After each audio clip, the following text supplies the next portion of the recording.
So being a YouTuber is actually one of the best things ever, but it has some drawbacks. One of the most prevalent being that your audience is sometimes so insane that you literally wanna kill yourself. And in this video, I'll cover all of the worst case scenarios, from doxing all the way to drawings of explicit images. Now in most cases, audiences are usually normal. They like the content creator they watch, they leave wholesome comments, and are generally a good community. But there's always some exceptions. The most prevalent being, of course, Dream.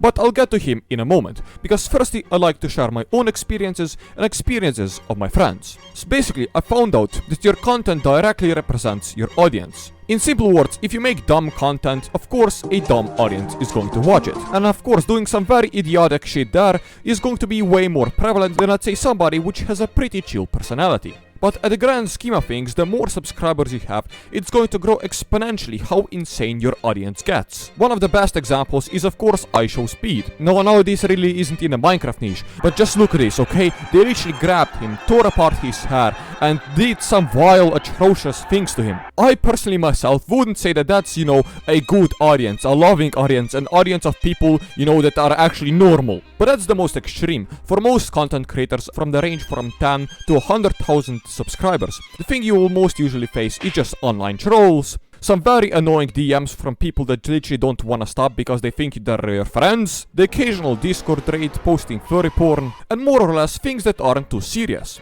But, as you slowly progress through the YouTube ladder, your audience will get, more brain dead. Let's say you're at 1 million subscribers. Here is where the juicy part begins, because you're starting to develop a parasocial relationship with your own audience. And in basic terms, that means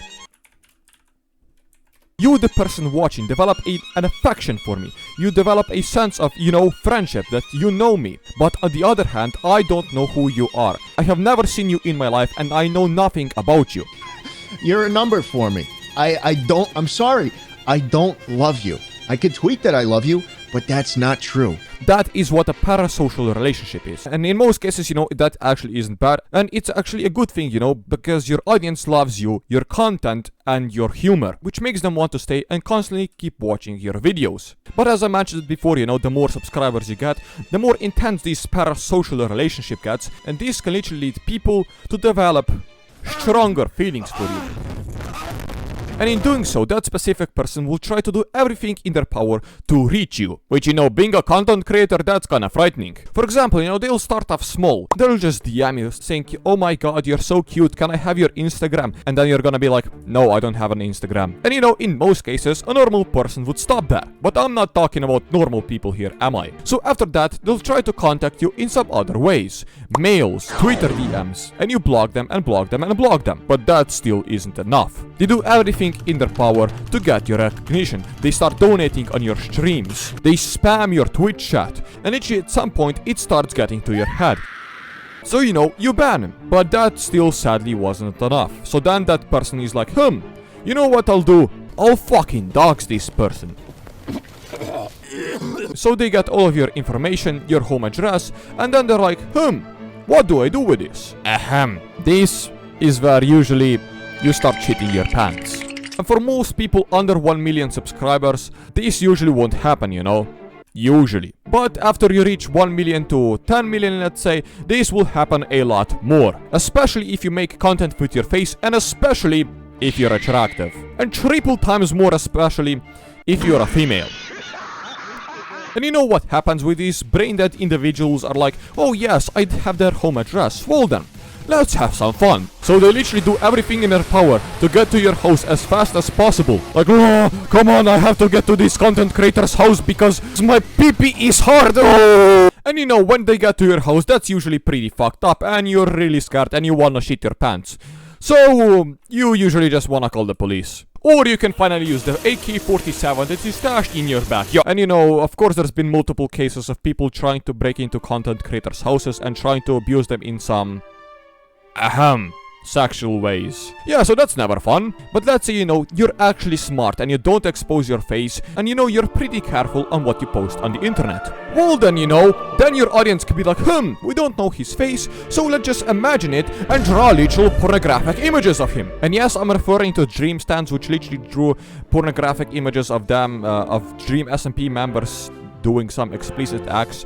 And when Dream said, you know, I'm not gay, I like women very much, they were like, what? Oh my god, he likes women! Oh my god, we all thought he was gay! Oh my god, no, I'm dream sexual! And, oh my god, my dreams are ruined! Now, as we're on this subject, I'm going to bring up one of my good friends, Green. He runs the channel Geech, and these are his thoughts on the matter. My friend Pink, who does the channel with me, there's a picture of him with the ski mask on, and someone AI generated a naked woman's body on him. Oh, fuck! It was the worst image I've ever seen in my life. It was posted in our Discord server, dude.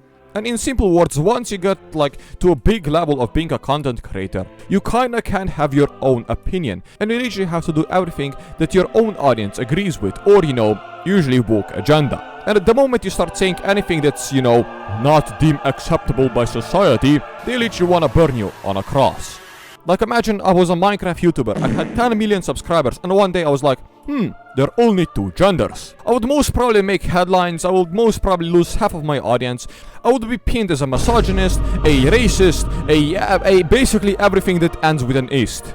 On the other hand, let's say you got a smaller audience, you can say anything your heart desires, and in doing so, you'll retain the same type of person which agrees with your opinion. And furthermore, when you're going to get a bigger audience, it's still going to be comprised of the same type of people, and your likelihood of getting cancelled is going to be astronomically lower. So that's one of the good parts of having a small audience, you know, you can say what you want, and your audience usually is okay with it, because, you know, it's a small audience. Why the fuck is it raining? And again, I'm going to mention Dream once again, and of course, his face reveal. This was one of the most hyped up things in Minecraft history. Everyone wanted to know, how did Dream look like? But when they found out, oh my god, he just looks like a normal dude, they were like, no!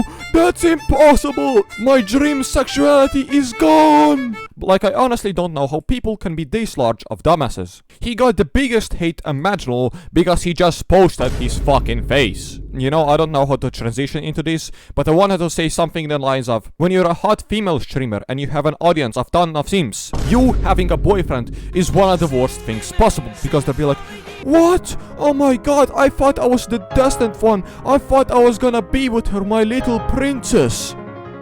I think I literally wanna puke after I said that. Yeah, a person can literally not show his or her social life because that can damage their reputation because, again, the parasocial relationships. But in basic terms, if you're a content creator and you don't want to have an extremely dumbass audience, you have to make sure of this at the start. You have to make content, you know, which brain-dead audiences will not watch. So basically, content which will not get tens of millions of views, and content which is usually not watched by woke people or by children. So basically, to conclude everything, if you wish to be a large content creator and you show your face, you better be prepared to be blasted by everything you do, and that you need to confide by your own audience's opinion of the world. Yeah, to be honest, I don't know what else to say. That's about it.